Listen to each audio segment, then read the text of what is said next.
He thought he was just giving a beggar a coin, but when he saw the scar on her wrist, the devil of Seoul realized he had just found the only angel who ever prayed for him.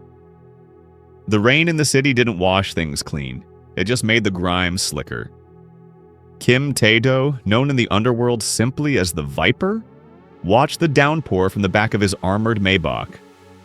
The windows were tinted, bulletproof and soundproof. Inside, the air smelled of expensive leather and the faint metallic scent of the gun tucked into his holster. He had everything: power, fear, the Seoul Syndicate under his heel. But as he looked at the neon lights blurring in the rain, he felt a hollow ache in his chest. It was the boredom of a predator with no prey left to hunt. "Boss," his driver murmured. "We are approaching the club. The intersection is blocked." Kim sighed, adjusting his silk tie. "Go around the alley. I don't have time for traffic." Blocks away in that very alley, Jane huddled under a cardboard sheet that was rapidly turning to mush. The cold bit into her bones, sharp and relentless. She was 30, but tonight she felt 100. Her fingers, once capable of creating magic, were cracked and stained with mud. Jane pulled her oversized, tattered coat tighter. She was invisible here. People stepped over her like she was a bag of trash. That was safer, she told herself. Being seen was dangerous. Being seen meant questions she couldn't answer about where she came from or why a woman with her accent was sleeping behind a dumpster in a foreign city. A stray dog barked at her, and she flinched, clutching a small, dirty locket against her chest. It was the only thing she hadn't sold. The sleek black car turned into the alley, its headlights cutting through the darkness like laser beams. Jane scrambled back, pressing herself against the wet brick wall. The car stopped. The engine purred like a sleeping lion. Kim looked out the window. Usually he wouldn't look twice at the end. Homeless. But something about the way this woman flinched, with grace, not clumsiness, caught his eye. It was a movement of fear, yes, but it was elegant. Two worlds, separated by a pane of glass and a lifetime of luck, were about to collide. Kim was about to signal the driver to move on when 3 drunk men stumbled into the alley. They were loud, smelling of cheap soju and bad intentions. One of them kicked the cardboard box Jane was hiding under. "Wake up, trash!" the man laughed, grabbing a handful of Jane's coat. Jane didn't scream. She had learned long ago that screaming only made them angry. She scrambled backward, her hands scraping against the rough asphalt, mud coating her fingernails. "Please," she whispered, her voice cracking like dry autumn leaves. "I have nothing." "You have a mouth, don't you?" the man sneered, raising a hand. The back door of the Maybach clicked open. The sound was sharp, precise, and terrifyingly loud in the narrow alley. Kim stepped out. He didn't run. He didn't rush. He unfolded an umbrella with a calm snap, shielding himself from the rain.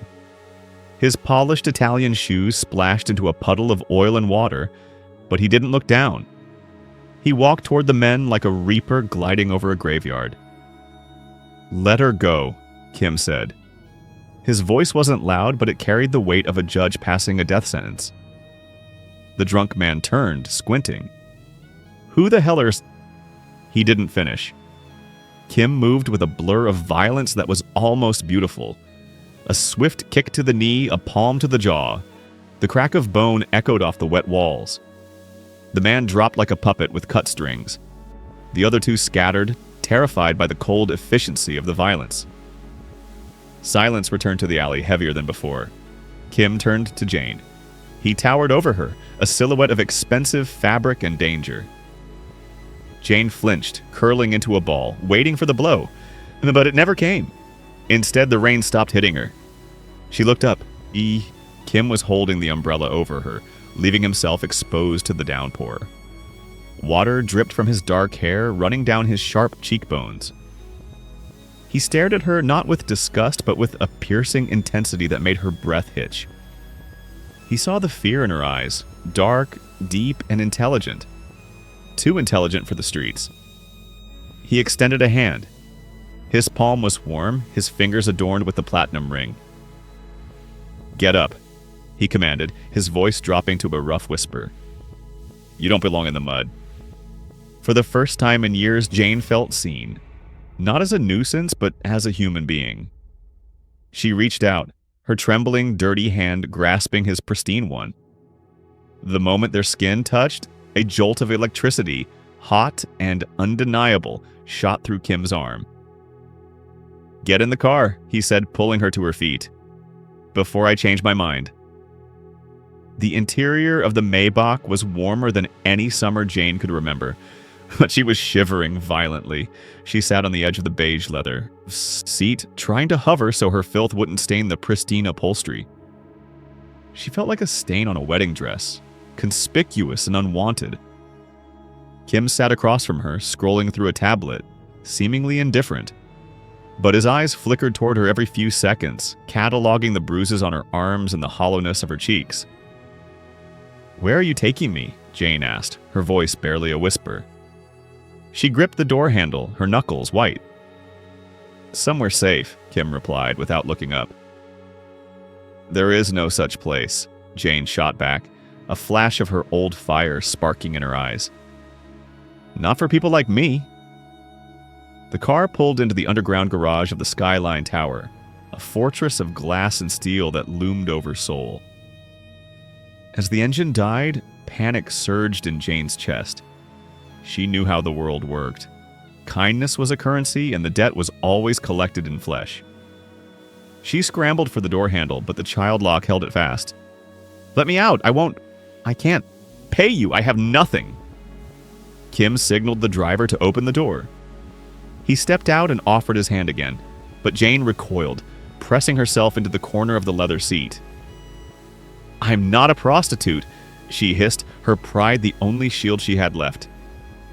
"If that's what you want, leave me in the alley." Kim stopped. His jaw tightened. The air around him seemed to drop to 10 degrees. He leaned in, trapping her with his gaze. His dark eyes weren't filled with lust, but with a cold, offended fury. "Look at me," he commanded. Jane looked. "Do you think I dragged my Italian suit through the mud for a cheap thrill?" Kim's voice was low, dangerous, yet strangely grounding. "I don't want your payment. I want your survival. Now get out of the car, Jane. Or do you prefer the rats?" It was the first time he used a name. She hadn't even told him what it was. He must have seen the faded ID tag on her bag. She stared at him, searching for the lie. She found none, just a hard, unyielding wall of protection. For the first time in forever, the monster in front of her seemed safer than the monsters behind her. She took a breath, swallowed her fear, and stepped out into his world.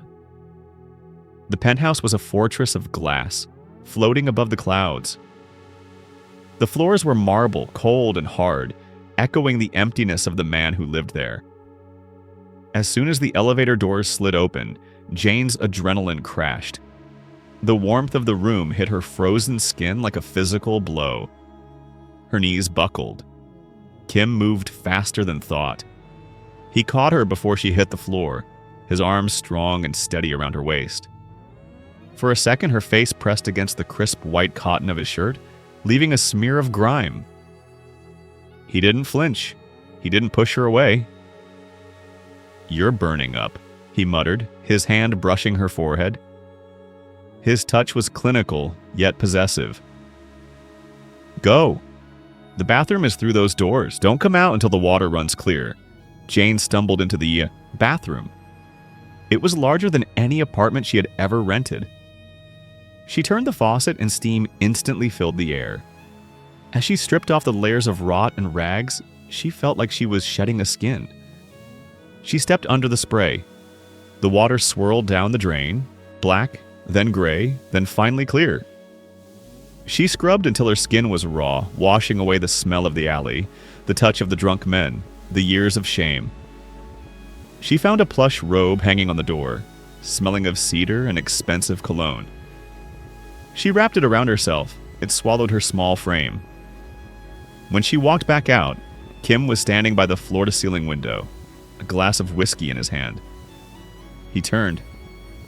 The glass paused halfway to his mouth. The beggar was gone. Standing there with water dripping from her natural curls and skin glowing like polished mahogany under the soft lights, was a woman of breathtaking beauty. Her eyes were large and weary, holding a depth of sorrow that tugged at something ancient in his chest. Kim felt a tightness in his throat he hadn't felt in years. He had brought home a stray dog, but he was looking at a queen who had lost her crown. "Sit," he said, his voice rougher than intended. He poured a glass of water and placed it on the table. "Drink, then tell me who you really are." Jane sat on the velvet sofa, her hands trembling around the glass of water. The silence in the room was heavy, filled only by the ticking of a grandfather clock. Kim watched her like a hawk. He had seen many women, models, actresses, heiresses, but none held themselves like her. Even in fear, she had a spine of steel. He walked closer, his eyes scanning her. He needed to know why she was on the street. "Eat," Kim said, pushing a plate of fruit toward her. Jane reached out, hesitant. As she stretched her arm, the heavy sleeve of the robe slid down. Kim froze. There, on the inside of her right wrist, was a jagged, crescent-shaped burn scar. It was old, white against her, dark skin, but unmistakable. The room seemed to spin for Kim. The air left his lungs. Flashback, 15 years ago. A burning warehouse in the slums of Busan. He was just a boy then, trapped under a fallen beam, the smoke choking him. He had accepted death. Then a girl, an exchange student, the daughter of a missionary, had crawled through the flames. She had lifted the beam, searing her own wrist on the hot metal to pull him free. She had vanished before the ambulances came. He had searched for that scar for a decade.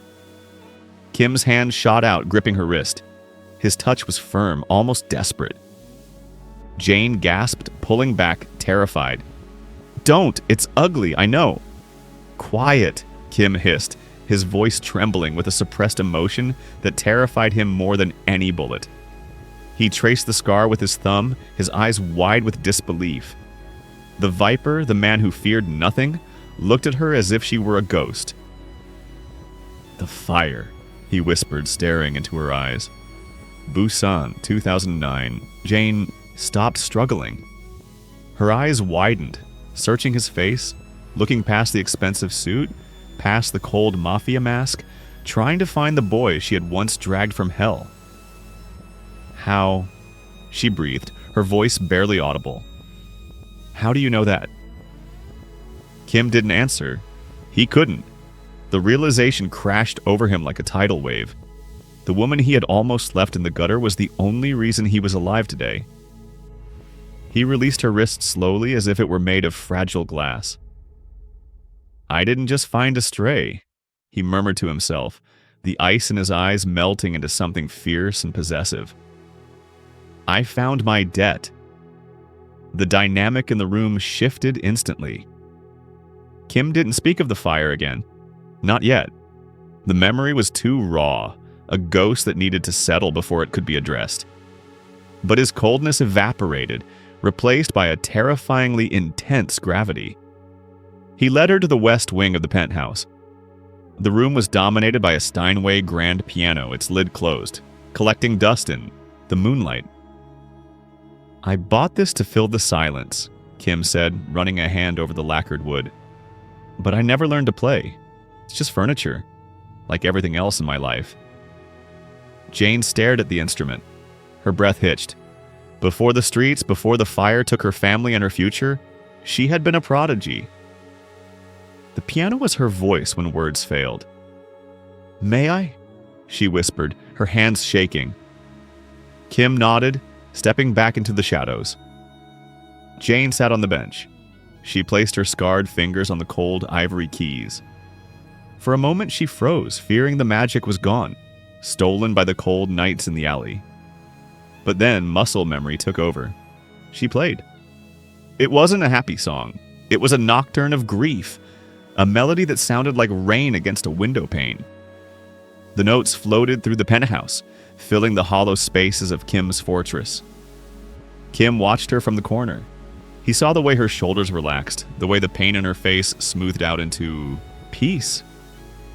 For the first time, he didn't see a victim. He saw a woman of immense power, broken but not destroyed.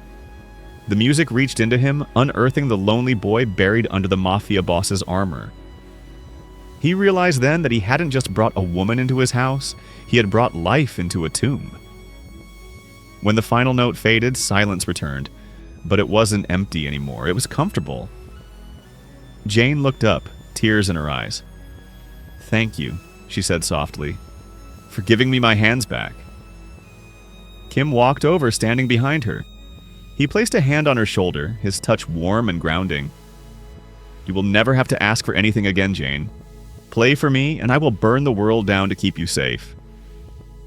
For a moment, in the safety of the music, they were just two broken souls fitting their jagged edges together. The piece lasted exactly 3 days. It was a fragile bubble, shimmering and beautiful, until the real world pricked it. It started with a package delivered to the penthouse door. No return address. Inside lay a single charred piano key and a photo of Jane taken through the window of the penthouse. Kim stood in his office, his face a mask of terrifying calm, but his hand gripped the whiskey glass so hard it cracked. Blood mixed with the amber liquid. "Boss," his Lieutenant Park pleaded, his voice low and urgent. "The Ryong clan knows. They know you've kept astray, they see a weakness. As long as she is here, they will hunt us. They will burn this tower to the ground to get to her." "Let them try," Kim snarled, his voice vibrating with a dark, lethal promise. "I will kill every last one of them." "You can't fight a war while guarding a civilian," Park shouted, breaking protocol. "She is a liability, Kim. You have to cut her loose. For the syndicate. For her." Jane stood outside the heavy oak doors, her hand hovering over the handle. She had brought him tea, a small gesture of care. Now the trade trembled in her hands. Liability, weakness. The words cut deeper than the cold of the alley ever had. She looked down at her scar, the mark of the fire that had almost killed him years ago. She realized with a sickening lurch that history was repeating itself. She had saved him from the fire once. Now she was the fuel that would burn him alive. She didn't enter the room. She didn't scream or fight. She silently set the tray on the floor. She went to the guest room, took off the silk, and put on her old, tattered coat. It smelled of the streets, but it fit her reality better than the silk ever did. She scribbled a note on a napkin, her tears blurring the ink. "You don't owe me a debt, but I owe you a life. I won't let you burn for me again." She slipped out the service exit, disappearing into the rainy night, leaving the warmth of the only home she had ever wanted. When Kim walked into her room an hour later to tell her she was safe, he found only the silence.